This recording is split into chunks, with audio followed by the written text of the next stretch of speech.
Welcome to this wonderful occasion observing the 183rd birthday of Alexander G. Clark, remembering Alexander G. Clark.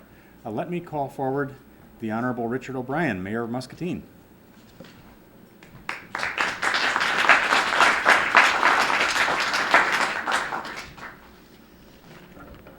Well, good afternoon, everybody, and I want you to know that I am very pleased to have this opportunity to participate in this recognition of Alexander G. Clark.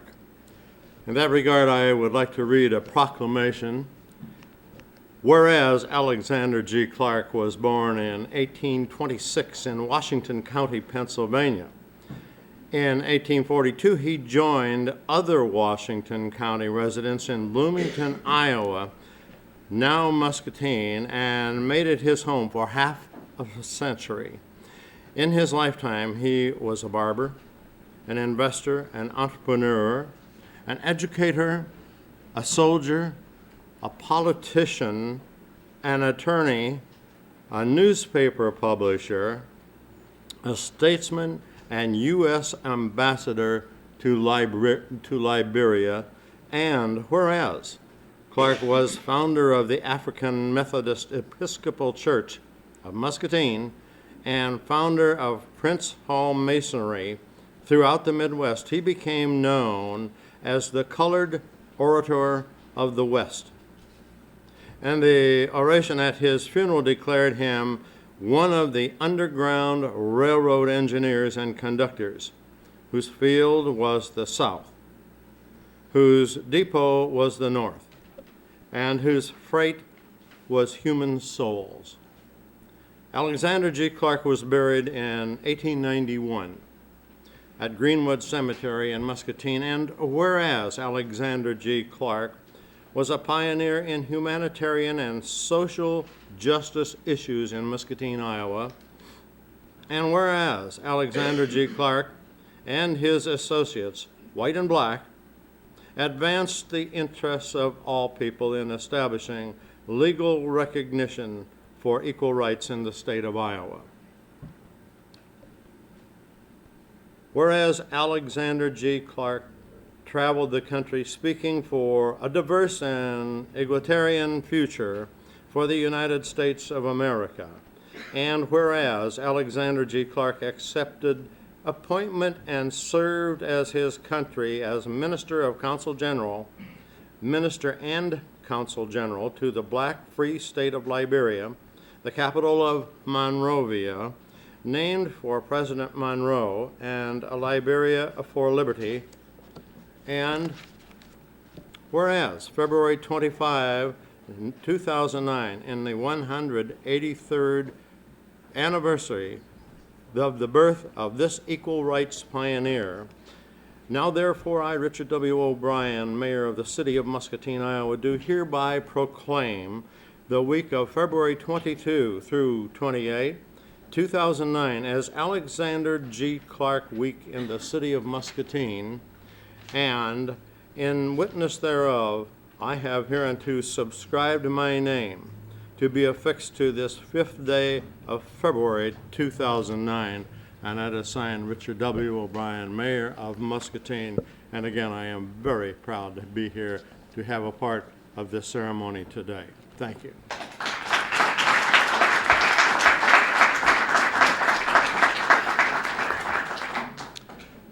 Thank you, Mayor. My name is Dan Clark. I have the privilege of serving as webmaster for the website about Alexander G. Clark, alexanderclark.org. You can learn a lot there, and we will do our best to keep it up to date as more information is found. My Exhibit A for the information that we're uncovering all the time is, as the mayor said, Alexander Clark was a founder of the Prince Hall Masons. That's the Black Masons, because the Black Masons couldn't belong to the white Masonic organizations, and Alexander Clark was a pioneer in leading that organization. And I got a call this past week after the publicity went out from one of our neighbors in Burlington saying, "I'm the past Grand Master of the Prince Hall Masons in Iowa," and he wanted to be here today, and he is here today. And rather than me try to explain about Masonic protocol or anything else, I want to welcome Owen Sloan from Burlington and Wendell Terry from Davenport, I believe.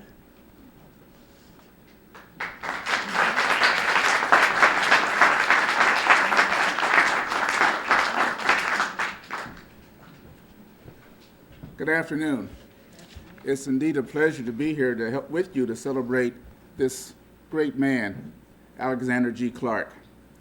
Alexander G. Clark, as you probably read, helped found Masonry not only in the state of Iowa, but in Missouri, Colorado, Minnesota, Tennessee, and also Mississippi. He was a Grand Master of the Grand Masters of Iowa. He served as Grand Master twice. His son, A.G. Clark Jr., served as a Grand Master in 1924. So he goes way back in Masonic history.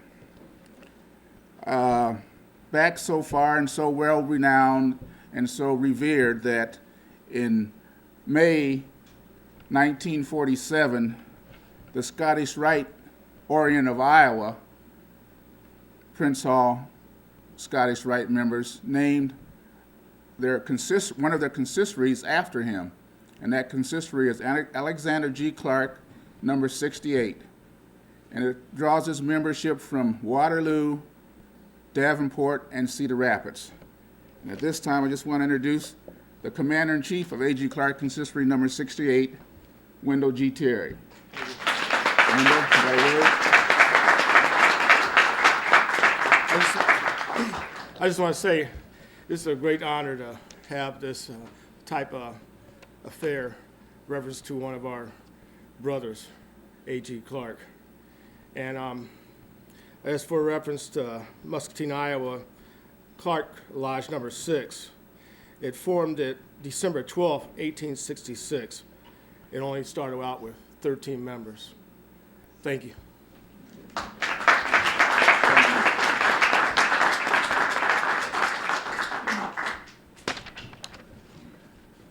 Several organizations have been instrumental in pulling together this day, and I would be remiss not to mention that there was an Alexander Clark Day celebrated in Muscatine in February 1958. We missed it by 1 year to do it again on the 50th anniversary of that. I don't know why we've waited so long. If you haven't seen it, you should be sure to buy a copy of today's Quad City Times. Page 1, below the fold, Muscatine embraces forgotten civil rights activist. Our objective is to get rid of that word forgotten. We seem to keep forgetting about him, or at least most of us don't remember him most of the time. And by the way, that was the story on page 1. Inside the Home and Garden section is devoted to the house in Muscatine Alexander Clark built in 1878. This story will be remembered. Organization, and by the way, I am so happy that we are doing this black and white together. That's long overdue. Kent Sissel, standing here, who lives in the Alexander Clark house now, who has spent the last 30 years of his life saving it and maintaining it and working toward days like this one. Ken and I have been joking about being white folk talking black history. And so it's fun to be black and white together in this room, talking history together, connecting dots, putting it on videotape, and who knows, perhaps if you saw the headline, maybe a feature film. Our guest Joseph Casas from the Iowa Communications, Iowa Communications Network is the man who's carrying the torch for the feature film about the life of Alexander G. Clark.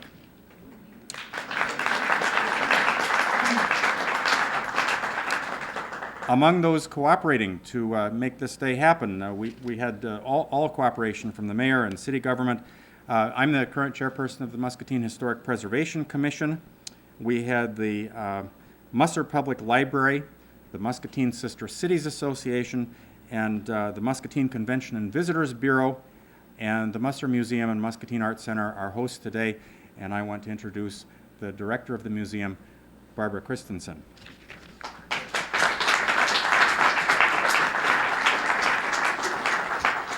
Thank you. It's great to see such a nice turnout today. Thank you all for coming. We're really proud and pleased to host this today. I have a letter from the State Historical Society of Iowa, and this was addressed to the mayor that I've been asked to read. Dear Mayor O'Brien, I understand that the City of Muscatine is considering a local declaration of an Alexander Clark Week. I am writing in support of that action. It is extremely important for communities to recognize the importance of their local history and their citizens that shaped history. It allows all generations to reflect on what makes their homes special. It helps our young citizens understand that important aspects of our national history didn't happen someplace else. The Alexander Clark story is not only significant to Muscatine, but to Iowa and to the United States. The outcome of this case was one of the first court cases that helped advance civil rights in this nation. Our country has come a long way since 1868, and your honored citizen helped lead the way. Sincerely, Jerome Thompson, Interim Administrator, State Historical Society of Iowa. So it's wonderful to have the recognition from the state that this man deserves. We hope that today is just the beginning, and we will lose the word forgotten, because this man deserves, Alexander G. Clark deserves a place not just in Muscatine history, but in this nation's history, and we want to advance that recognition. Thank you for being here.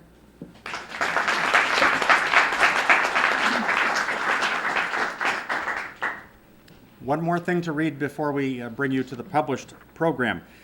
Perhaps you saw in the display, I'm not sure where it is, we've just received a United States flag that has flown over the United States Capitol, sent in honor of this occasion by United States Senator Tom Harkin of Iowa. He has sent a letter. I'm going to skip the first two paragraphs where he speaks about Black History Month and his admiration for Martin Luther King Jr. And then he says, "It bears remembering, however, that the Civil Rights Revolution also had many heroes who often go unsung and uncelebrated, ordinary people who made an extraordinary difference. We don't always know their names, but we know they made a difference. Today we celebrate the legacy of Alexander G. Clark. Alexander was a barber by trade who in 1845 helped a man named Jim White escape from law enforcement agents who wanted to take him back to St. Louis. Jim would eventually be freed by a court of law in 1848, I might add, in Muscatine, Iowa, by a magistrate who went on to become a Supreme Justice of the state of California. Alexander also helped found the African Methodist Episcopal Church in Muscatine. We'll hear more about that today, and recruit volunteers for the Union Army during the Civil War. When his daughter Susan was denied admission to grammar school in 1867, Alexander filed a lawsuit that eventually went to the Iowa Supreme Court. In July 1868, Susan's request was granted, and 5 years later, her brother, Alexander Jr., became the second African American to graduate from Muscatine High School. The city of Muscatine has a rich and diverse history, and without question, Alexander Clark's place in that history is very special. Blah, blah, blah. Okay? Now, the connection that is so exciting, and I said the history keeps revealing itself all the time. I quote Kent Sissel. You heard that Alexander Clark was appointed. President Benjamin Harrison appointed Alexander Clark Minister Counselor of the United States to the Black Free State of Liberia. Alexander Clark took a great interest in Liberia throughout his career, and there's so much more that could be said and so much more to be learned about that. The museum here owns the letter of appointment from signed by President Benjamin Harrison, naming Alexander Clark to that post. 2 African Americans in the 19th century were accorded this kind of honor by the United States government. The other name, Frederick Douglass, is well known. At the exact same time, President Harrison appointed him United States Ambassador to Haiti.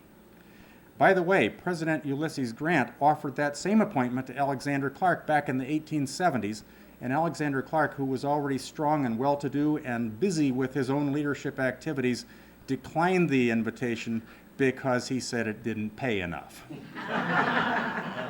So 2 19th century African Americans, Frederick Douglass and Alexander Clark, and one of them has been forgotten far too long.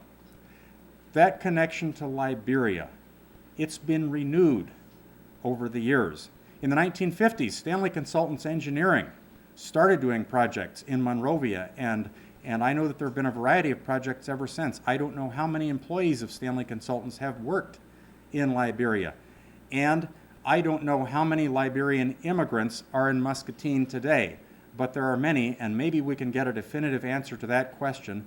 I want to introduce Jesse Biago, the leader of the Liberian community of Muscatine, and have him introduce his community choir.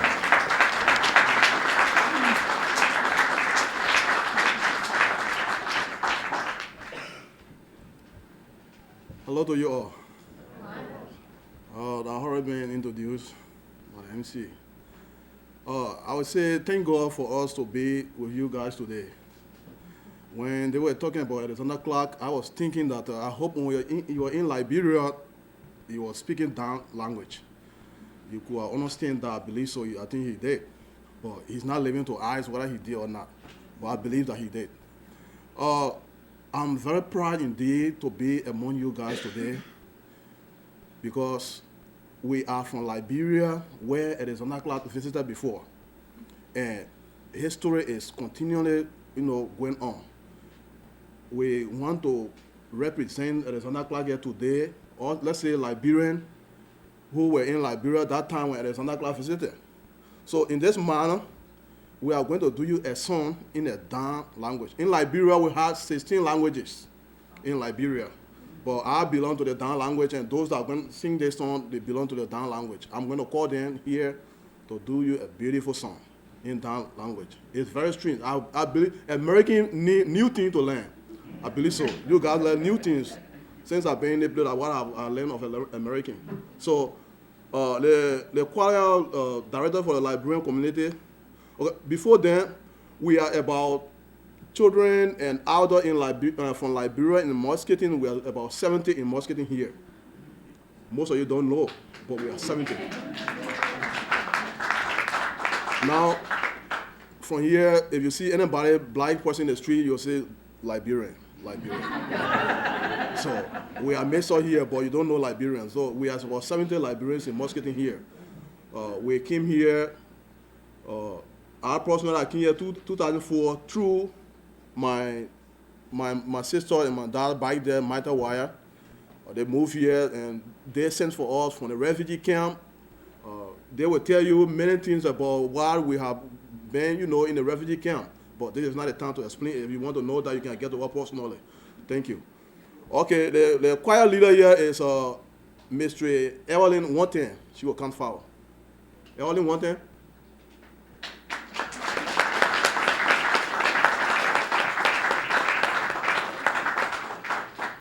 You see us in the Liberian outfit, okay?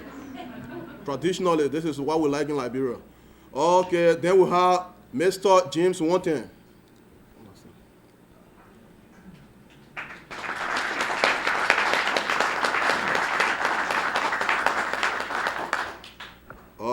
We have Mercy Biago, my wife.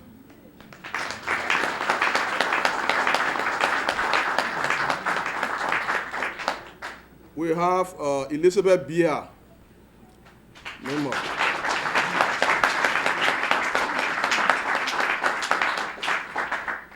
We have Leonard Glenn.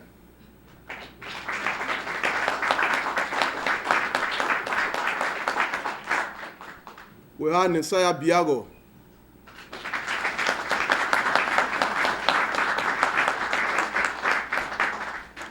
We have Memi B. Biago.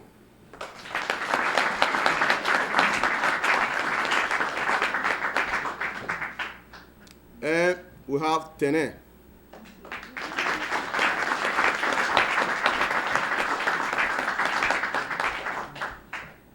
We are going to do a song entitled,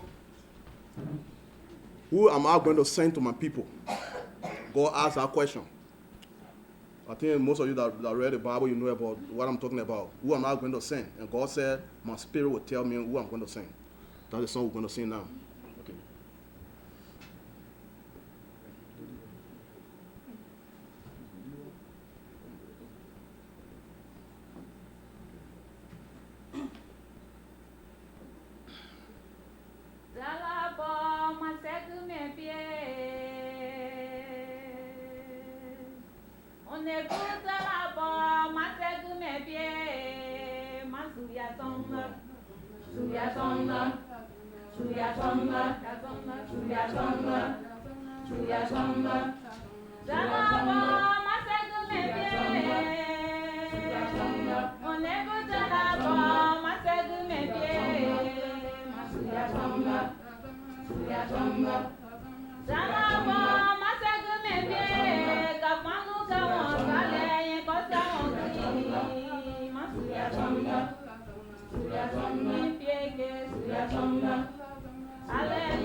Thank you.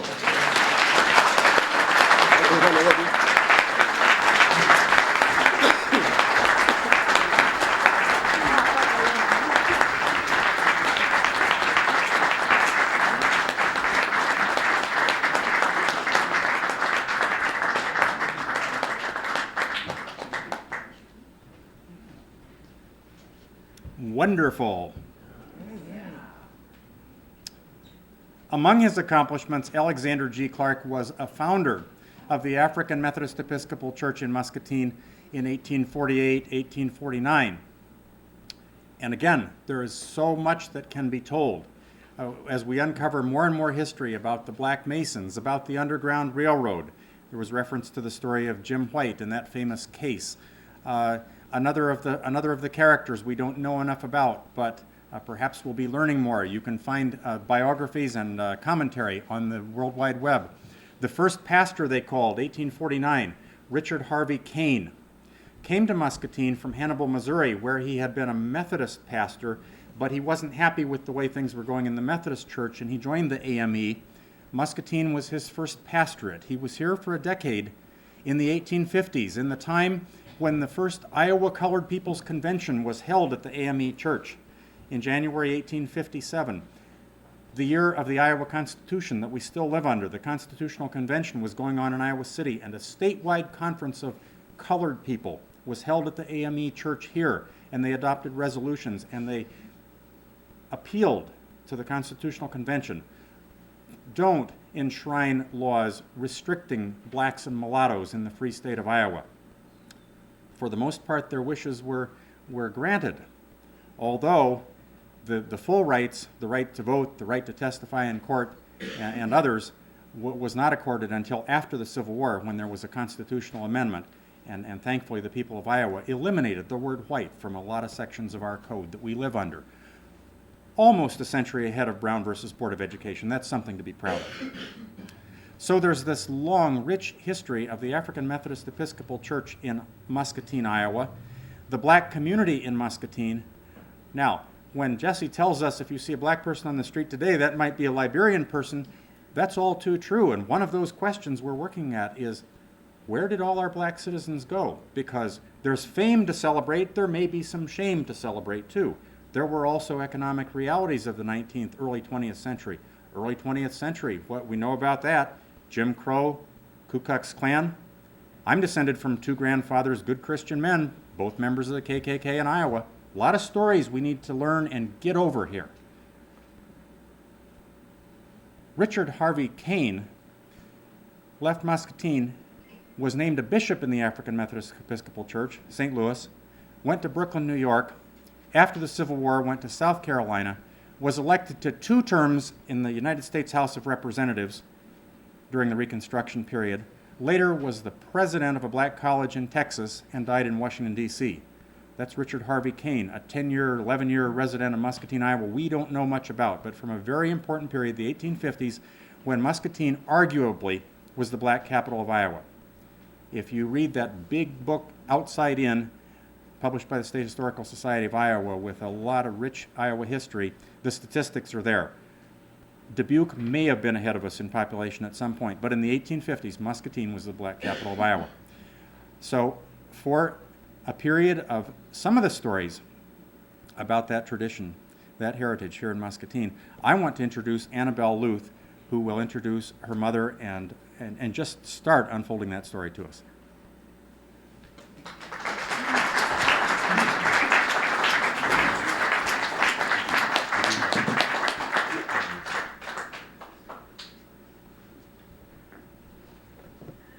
Hello, everyone. My name is Annabelle Luth, and I was born and raised here in Muscatine. I'm very proud because our family is the oldest black living family from Muscatine, Iowa. And we came along in the 1850s, and the struggle has been hard and long. But before we turn the program to where you might feel a little compassion towards what's happened, I like to show the positive of living in Muscatine. My kids don't like going shopping with me because everybody knows your name.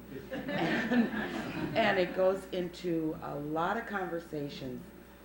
When I came along in school, for whatever reason, there were a host of parents that wouldn't tolerate this racial garbage that was going on.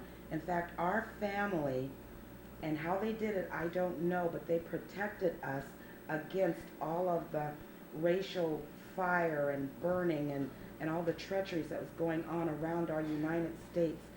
And we had a very complacent life, but yet we still was taught through our Bethel AME church what was going on in the society so we wouldn't be shocked.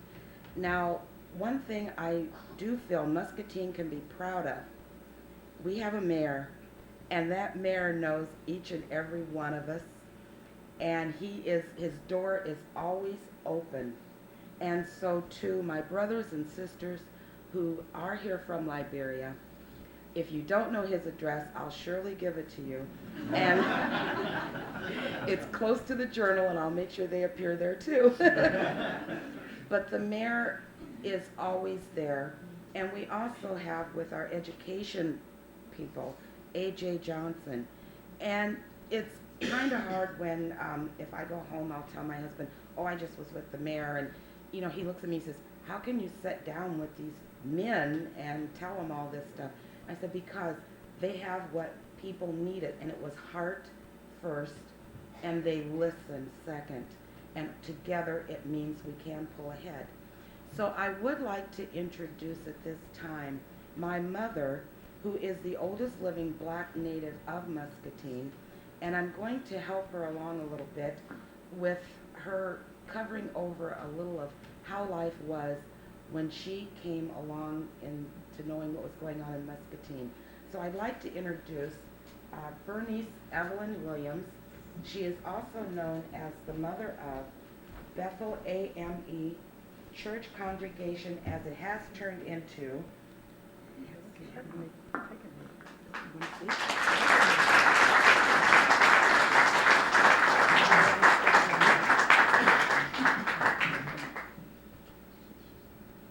My mother is the mother of the Church of the New Jerusalem Full Gospel Church, and it is headed by Pastor Jackie McCoy, and she is here in the building, but I would like you to meet Jackie McCoy. Yes, she's over in the corner, so I would like to give a hand for her too. She is continuing.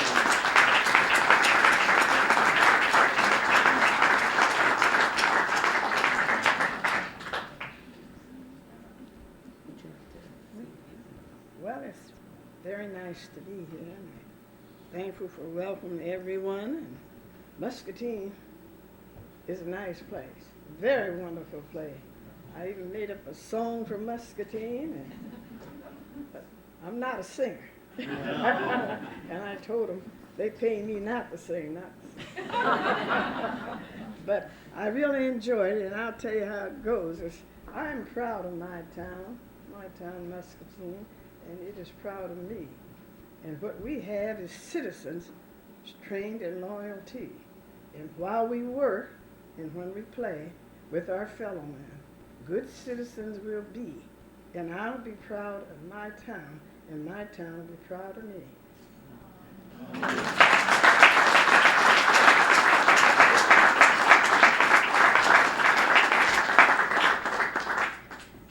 Now, what I believe we can go into is to how important the Bethel AME Church was to your parents' generation.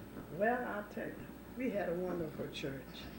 And majority of them have passed away or others have moved, see. And then the church, you know how it is when you think they're going to come, they're not. But we still pray for them. You work with who is going to be with you. But it's a blessing. And as I told, I'm not a teenager. I can't get around like I used to. I can kick, but not as high. So, but I enjoy, our church was wonderful. Bethel AME Church was wonderful, and my aunts and my grandmother and my mother belonged to the ORS here, the Order of the Eastern Stars here, and they had the Masons too, and my uncle was there too, Tommy Lloyd, and he was the secretary. And that was down there on Iowa Avenue, and it was in the Maccabee Hall. And underneath that was Allstaller's bookstore. And so we rented that up there, and that's where the Masonics met. But we had Sunday school picnics, and every kind of Davenport came, in Washington and Fairfield and Rock Island. And we had a wonderful time, and one thing they taught us, always learn to love one another and work with the ones that will work with you. And the main thing I tell them, what makes it hard now for a lot of them, is they always want to point their finger back at these young ones. And everybody makes mistakes during their life. And when you go pointing your finger at them, 3 of them's pointing back at you. See? And that's what you got to remember. And we had a wonderful Sunday school. We always had Bible study, and our grandmother, we had to walk. We didn't ride. We had to walk to church every time they had something. And we was glad because they entertained the young folks. And they always said, prayer in school, they need to bring it back, and then there won't be so many things going on. But we'll see. It takes time. You know, everything's not made in a day or two, and time changes. But getting back to the church, we had some wonderful trustees and steward and stewardesses. And time goes, we hate to see things being demolished and tore down, but as I said, I can't complain. I can't complain about Muscatine because the whole time I was going to school here, I went to the old McKinley School, which was out on Nidec and Clymer. And we had a lot of fun. I lived on 8th Street in the 500 block, where Locust Street run into it, and now they got the part there going into for Washington School. But all of us got along. We didn't agree all the time, but we still kept on being together. And I never did like to carry a grudge, because I may not agree with them, but we parted in friendship all the time.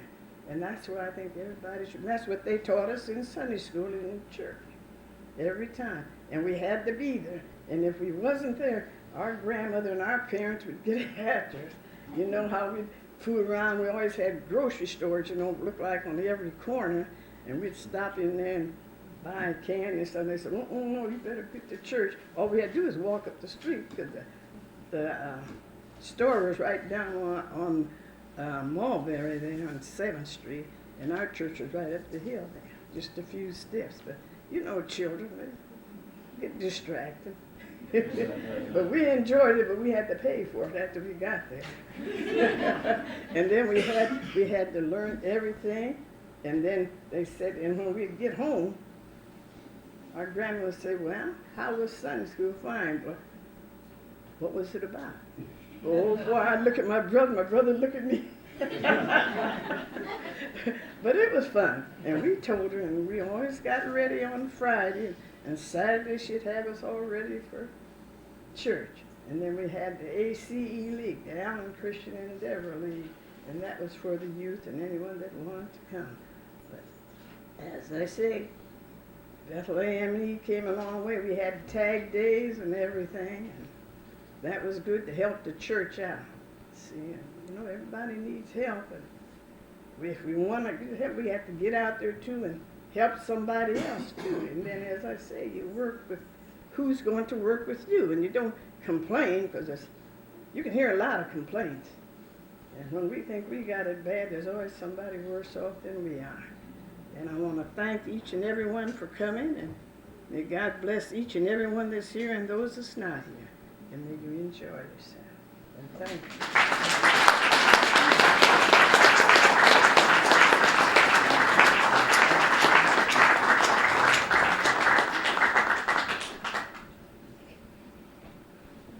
Now, Annabelle, you're one of the researchers. Are there some things you would add that you've been learning about the history? Pastor Levi Gillespie was on the program, and he's not here today. You might say something about that, too. I have to write everything down or I kind of forget. I think they've got a name for that. The one thing I would like to say is that when we were in church, on our bulletins, on the back, was a photo of Richard Allen. Richard Allen was the founder of the AME religion in Philadelphia. Alexander Clark came from Philadelphia. And then when we would be in church, that is where we learned our black history. Because when we went to school, all we saw was slave movies. And for us to withstand the slave movies, we had to know about ourselves.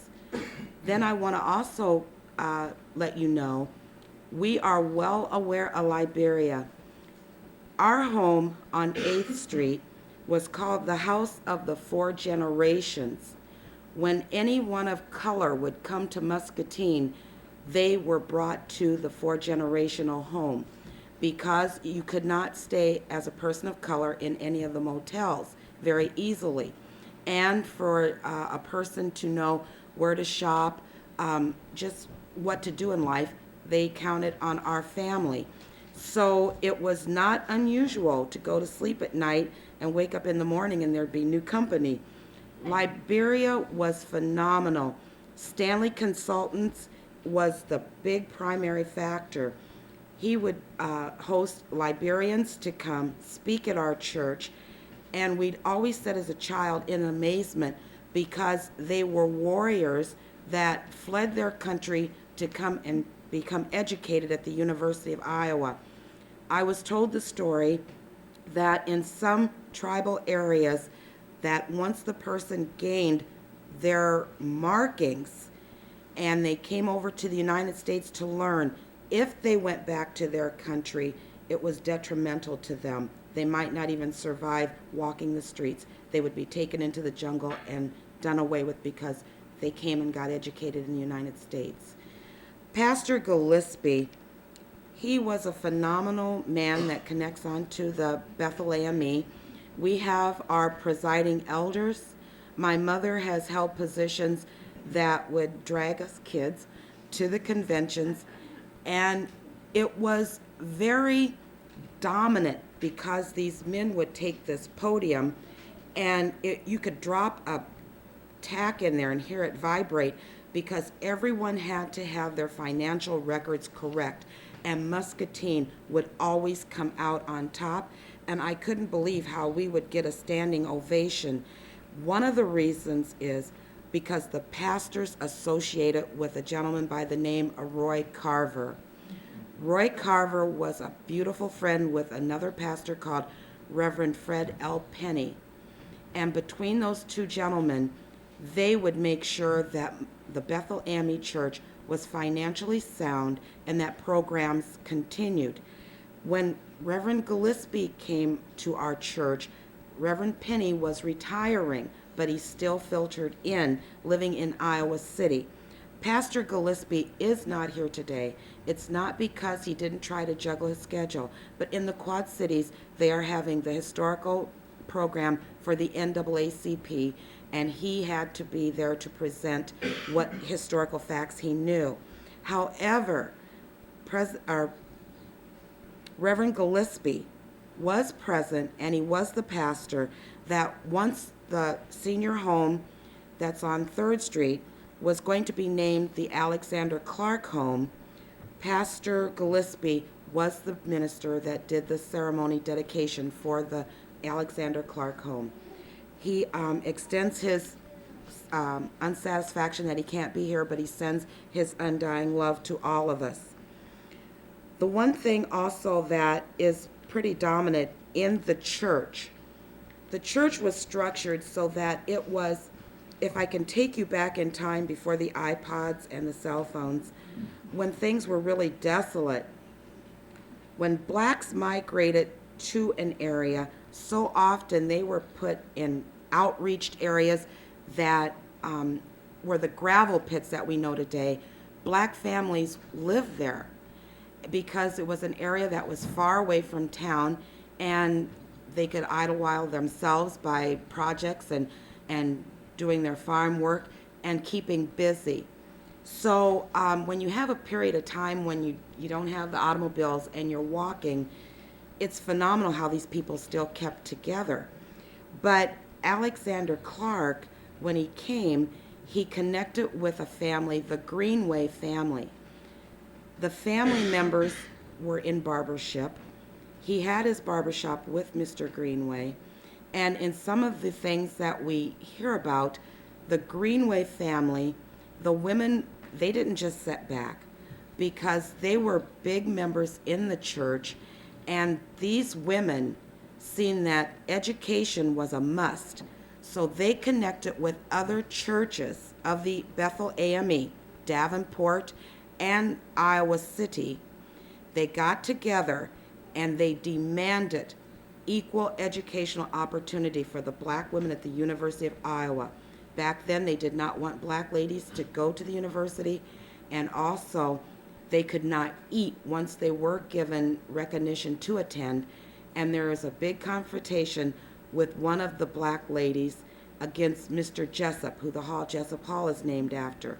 But the black ladies did get to go, and the Bethel AME Church did hold the dormitory for those ladies. And they did have rigid hours and times that they could come and go, so it wasn't freelanced. There's a lot of confusion when people feel that blacks do not want their history told. When you are a person of color, if I can get you into the frame mind, the black race is the only race on the face of the earth that has gone through various descriptions. First, you are African, and then you become a Negro, and then you become a colored person, and then all of a sudden you become maybe an African American or a black person. But these are the stereotypes that we have been called because that is what they wanted us to designate one of those individuals. How they came by that was called a brown bag effect. The census taker would go to the home carrying a brown bag, and if you were lighter than the brown bag, you were a mulatto. And so when we went shopping, many black people would not pick up a brown bag because that meant a derogatory term for them. Little things that people say and do. I was reading and bringing you up to history about the people in Atalissa. Our young men, they like to be called young men, not boys. Boys was a derogatory name within the black culture. It always meant you were underneath the actual race you were caring for. So it is insulting to call a young black child a boy. And these are little things, again, that the white race didn't know. I am very happy to say that in the class that I was in, I have yet to have any of my classmates ever call me a derogatory name. And in fact, the first time I heard the derogatory name for a black person, I was in the 1st grade. We had read Little Black Sambo, And I couldn't imagine this kid running around. And so the teacher was going down the aisle to pick someone to start learning the 23rd Psalm. And she was tapping the kids on the head saying, "Eeny, meeny, miny, mo, catch a N by the toe." And I never heard it before. It didn't mean anything to me. But when I got home and we were playing outside, we were wanting to know who was going to go first with the jump ropes. I got a way to find out. So I stood out on the stoop and I started saying that. And my aunt grabbed me and she shook me and she said, "Where'd you hear that word?" Off to school she went. Usually it took communication with the parent and things were taken care of. But again, we do have that lightly veiled discrimination in Muscatine. I do want to fill you in about how important and safe, though, Muscatine felt.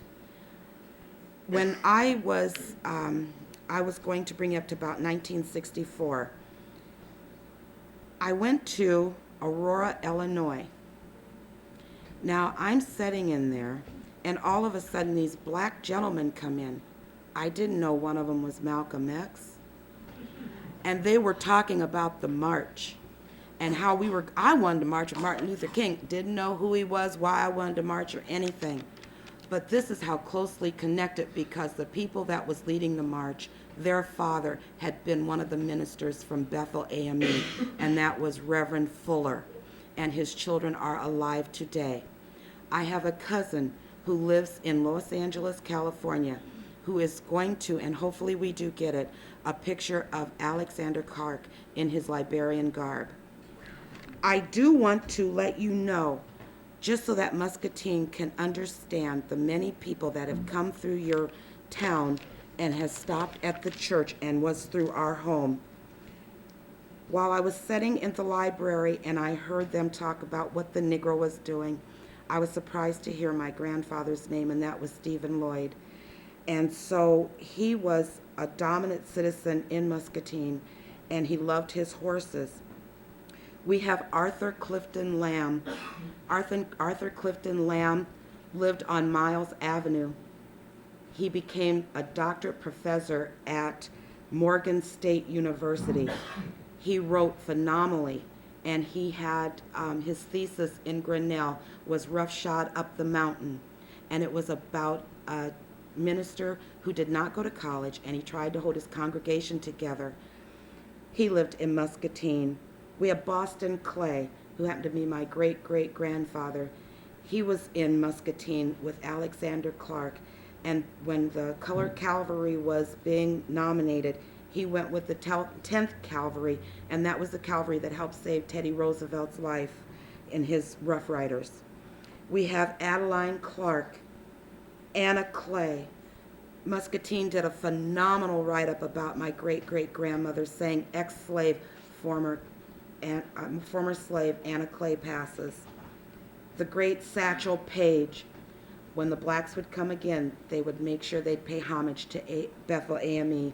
Satchel Paige was a great baseball player. We have Tim Kingfish Moore. Many of you have watched Amos and Andy, and I'm proud to say he is my uncle. Jesse Jackson. When I was a little girl, before Jesse Jackson was, everybody knew him, I was sitting there in the church. Here comes this black man, here comes the cameras. All I knew it was WOC. What I was concerned about, my name being Annabelle, you knew who I was, but nobody said my name on TV. So I remember the WOC because they had the show Romper Room on, and I wanted the man to say my name on TV. And so I got in between him and Jesse Jackson, and I just wanted him to say my name. Little pride goes a long way. I learned to be humble that day.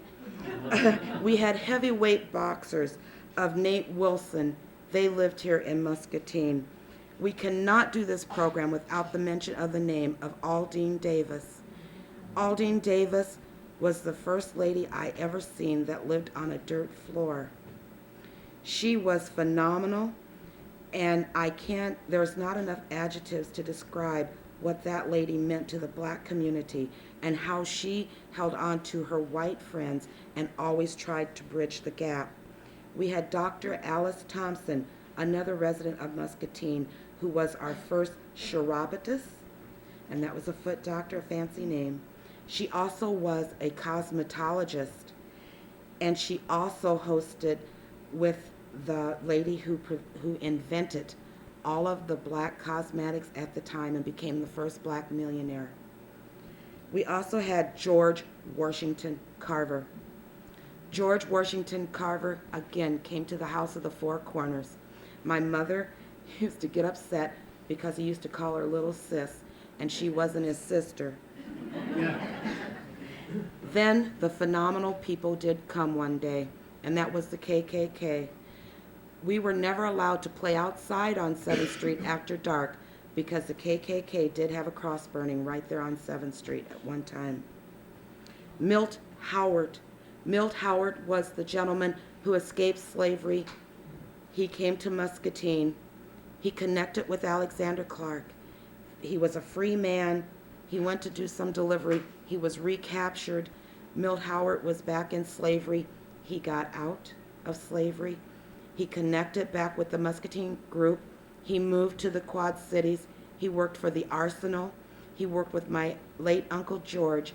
And today they hold a parade and they remember Milt Howard because one day he was on the Arsenal and a general fell through the ice and he knew how to rope himself and go out and save that gentleman's life. Now, many of you might know the great Simon Estes.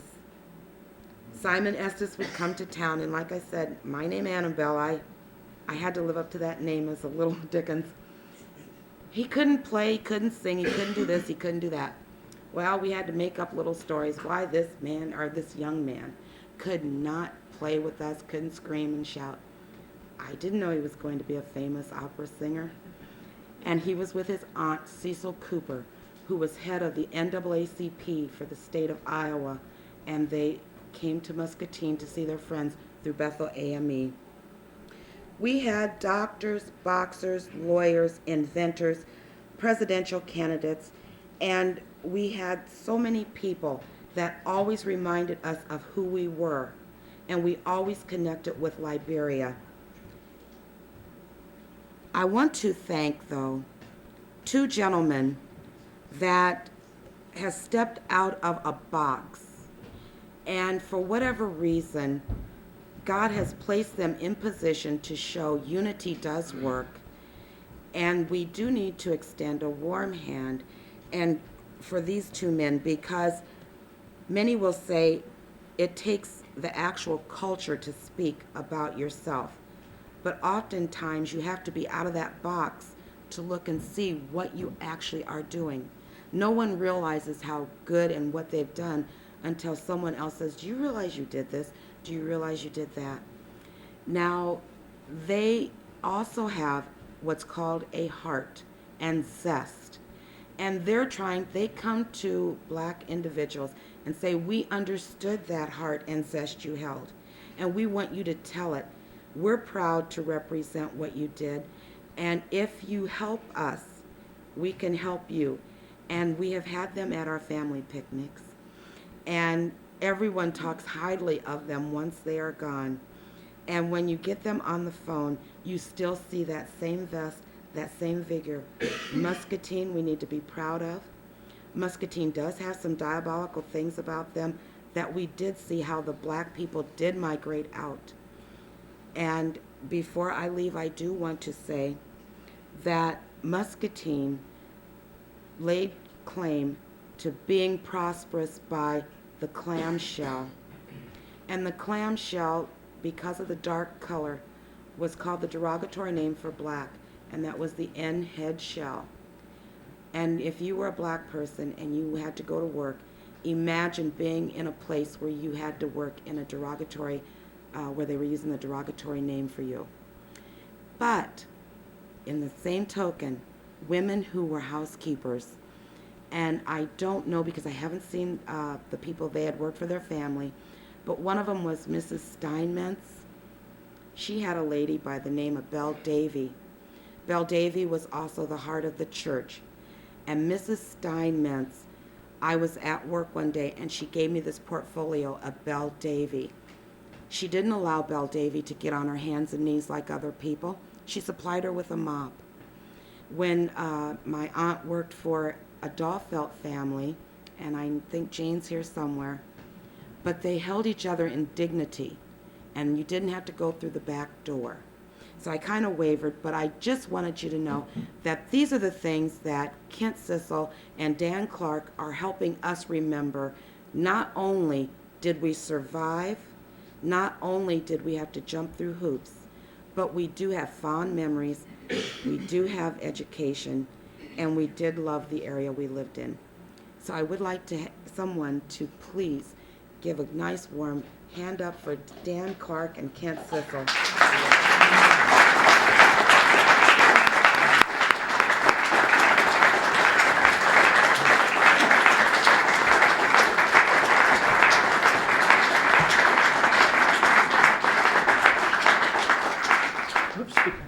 Oh. There you go. It's all right. I may have zest unless Annabelle calls me at 10:30 at night and I've been asleep for about an hour. That was last night.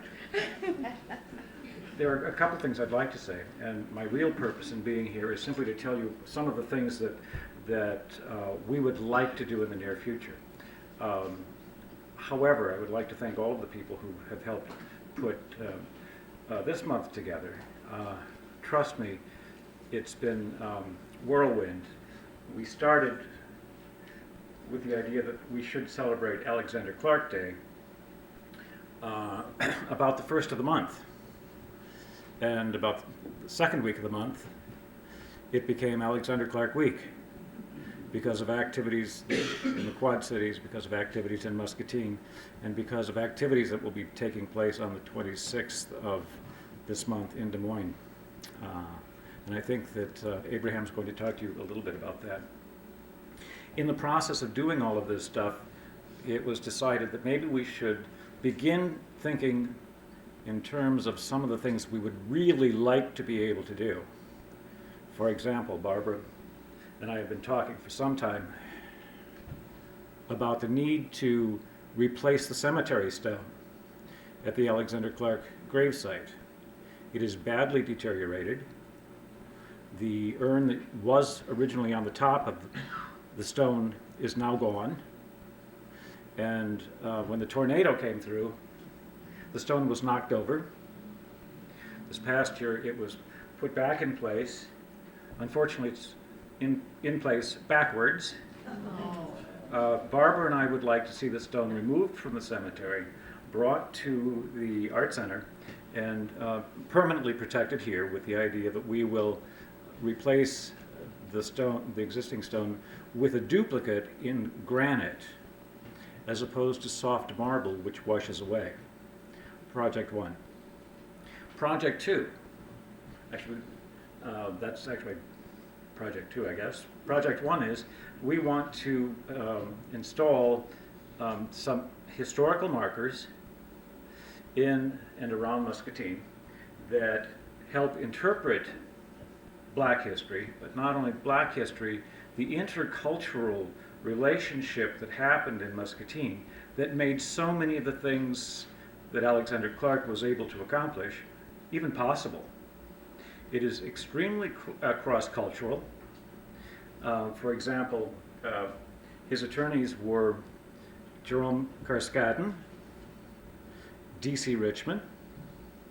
He was a friend of the publisher of the Muscatine Journal.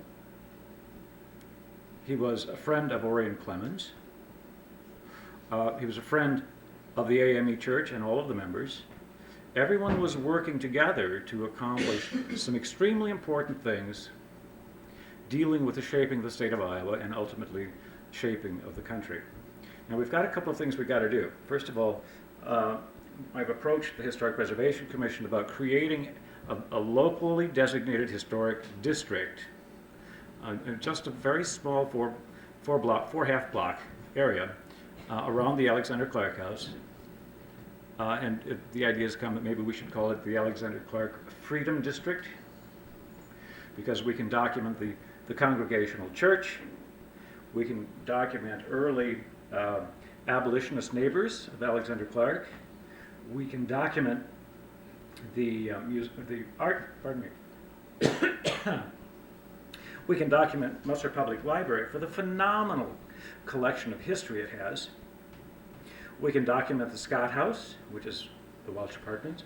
We can document the livery stable that was in place when Alexander Clark was living in the neighborhood, which is on the alley.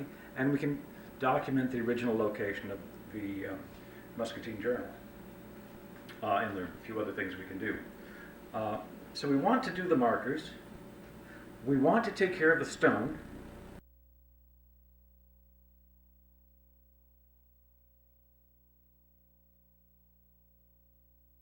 It's white, but all history.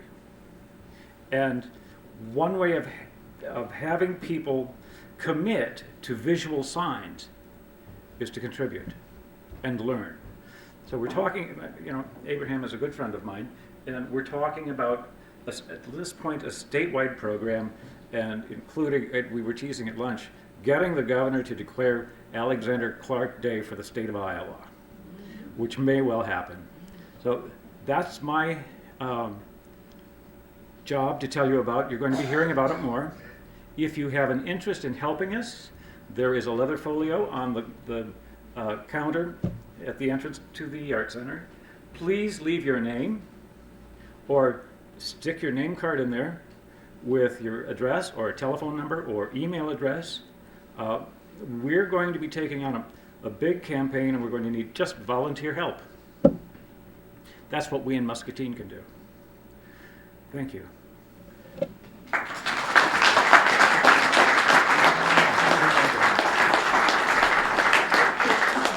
And now I get to introduce my friend, Abraham Funches, whose full title is actually on the program. Abraham is the director of the Iowa Commission on the Status of African Americans. There you are. Thank you. Thank you. Well, to say the least, it's a pleasure to be here today. It's certainly beautiful to see as many people who have come out to be in support of this particular event.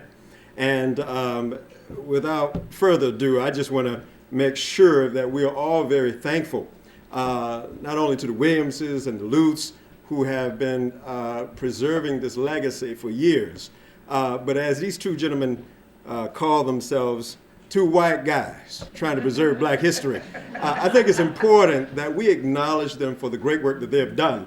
Ken Sissel and Dan Clark. Can we give them another hand?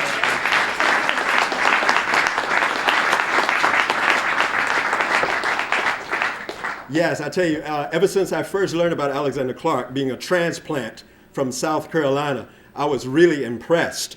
And I was trying to figure out, why didn't John Hope Franklin talk about that in, From Slavery to Freedom in his books? I was trained at Hampton University, formerly Hampton Institute. And so I began to flip through the books, and I realized that John Hope Franklin didn't talk about Alexander Clark. And then we began to learn that that's because apparently not too many people know about the history of Alexander Clark. But when you know about Alexander Clark and you begin to appreciate what he has done, it certainly does speak, obviously, to a spirit of brotherhood and sisterhood that occurred within a community way back when, that shows the great promise of what can happen today when people work together. I was especially impressed with Alexander Clark because of the phenomenal things he did during the time frame that he did it. And I still marvel at it. It reminds me of a quote that I remember reading once that was attributed to Nelson Mandela, but it was actually made by Marianne Williamson. And I paraphrase, but she said that there's no use in shrinking and being small in order to make other people feel good about themselves. If you have a light within you, you've got to let that light out. Well, I think Alexander Clark in many ways personified what happens when you do let that light out. And of course, we now who know about Alexander Clark appreciate the fact that he helped integrate the public school system in Muscatine, Iowa, nearly 100 years before Brown v. Board, with the wonderful support of other attorneys and other people in the community back in 1868, 1867, 1868. And we were very, very excited about that. And among other things, he was just a great humanitarian civil rights leader and pioneer, and we want to make sure that that story gets out all over the place. And I'm committed as the administrator for the Division on the Status of African Americans to help tell that story. As a matter of fact, there are two other things I want to mention, maybe three.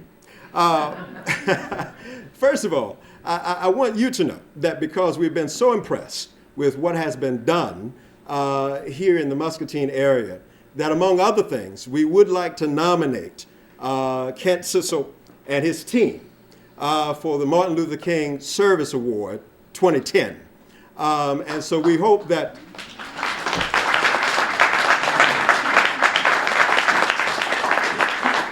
yes, indeed. We hope that we can get all the kind of support from Muscatine. I think you should be there in the capital city in January of 2010 in order to receive this recognition and honor together, because indeed it has been a work and a labor of love that has obviously transcended just two men, also race and geography. Again, also, I want you to know that we have been so impressed with this story that I have shared nuggets and pieces of it with my friend Joseph Cassis, and who I understand, by the way, historically now, he can trace his lineage all the way back to political dynasties and that kind of thing. But Joseph Cassis, who has been introduced to you earlier, works with the Our Communications Network, and he does screenwriting, screenplays on the side. And through several long nights to come yet, of long conversations and research among all of us who have the great legacy of Alexander Clark, we hope to do a good job of putting the story down in print so that at one point in history it becomes a movie, so we can help Alexander Clark become a larger part of mainstream culture, popular culture. And we hope to attract actors like Denzel Washington or Will Smith. And we believe that's doable because look what's already been done. So there's no reason in shrinking now in order to make other people feel good. We have to let our light shine so that we get this story made. And then, of course, last but not least, I want you to know that as we continue to celebrate Alexander Clark and all that the community has done even, we are acknowledging on Thursday the 26th a remarkable room naming. We want to name a conference room right across from the Education Board room in the Grimes Building in Des Moines after Alexander G. Clark for his phenomenal leadership in education and, of course, in just the whole arena of civil rights. And so for those of you who can come, we ask that you come next Thursday, February 26th, and be with us the whole day. Because at 9 o'clock, your representative, Naaman Reichert, has informed us that there's going to be a House resolution passed that recognizes Alexander G. Clark at 9 o'clock in the morning in the House. And then at 1 o'clock in the Grimes Building, we hope to have the room naming ceremony, and you will hear from persons like Kent Sissel, Dan Clark, Joseph Cassis, myself, and others. And then later that evening at 7 o'clock, at the Fort Des Moines Museum on the south side of Des Moines, we will begin to show you the makings of a documentary and a movie. And we need extras. That's what they keep telling me. And so it seems as if each of you will have possibly a part to play in the film that will be on the big screen one day. So we hope that all of you all can come. In conclusion then, I just want you to know that we are very excited about this campaign, this movement to get this story out, because we believe not only is a wonderful African-American history, but it's also phenomenal Iowan history, as well as remarkable American history and global history. For Alexander Clark to have accomplished the many things that he was able to do during his day serves as great inspiration for all of us, that we can, when we put our minds to it, and in the right environment, people working together can transcend race, class, and geography. And we believe that Alexander Clark is truly a testament to that statement. So again, thank you for the opportunity to be here today, and I hope that this is just the beginning of a marvelous friendship that we developed between Des Moines, my office, and Muscatine, Iowa. Thank you.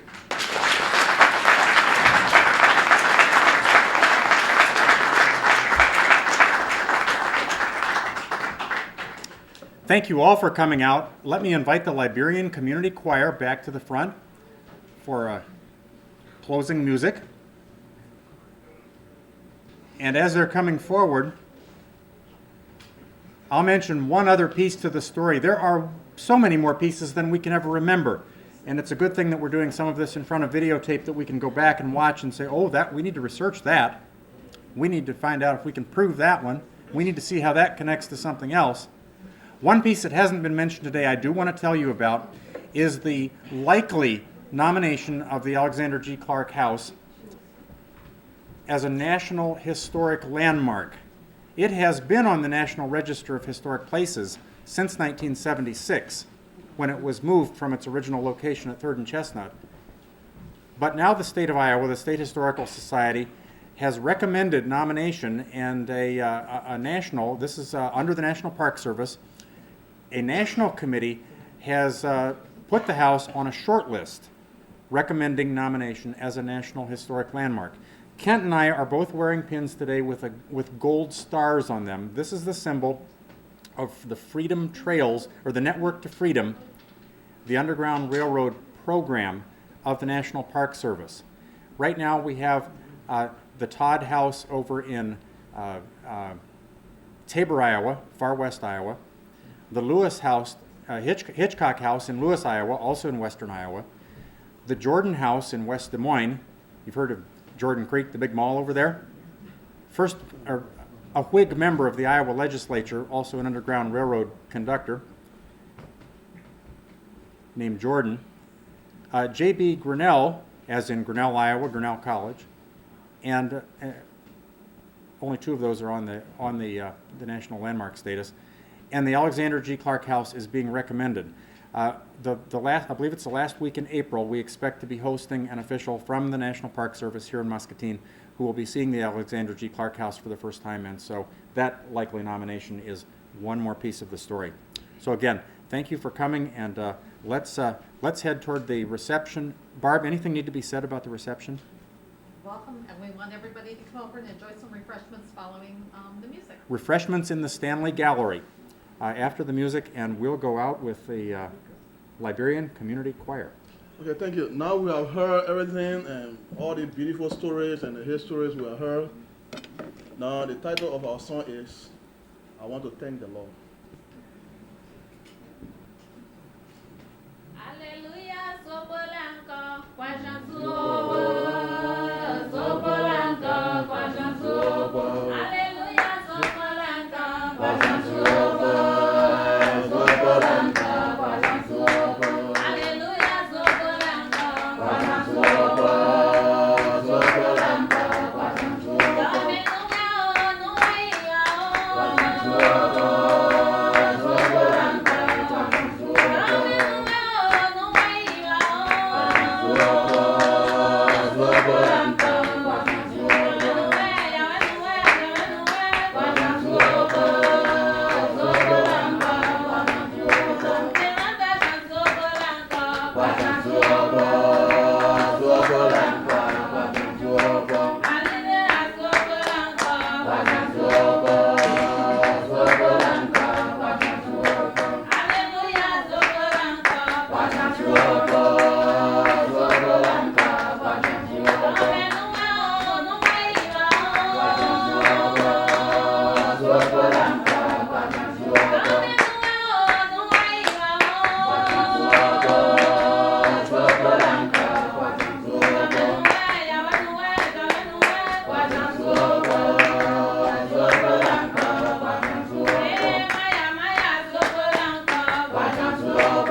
Wasanzuo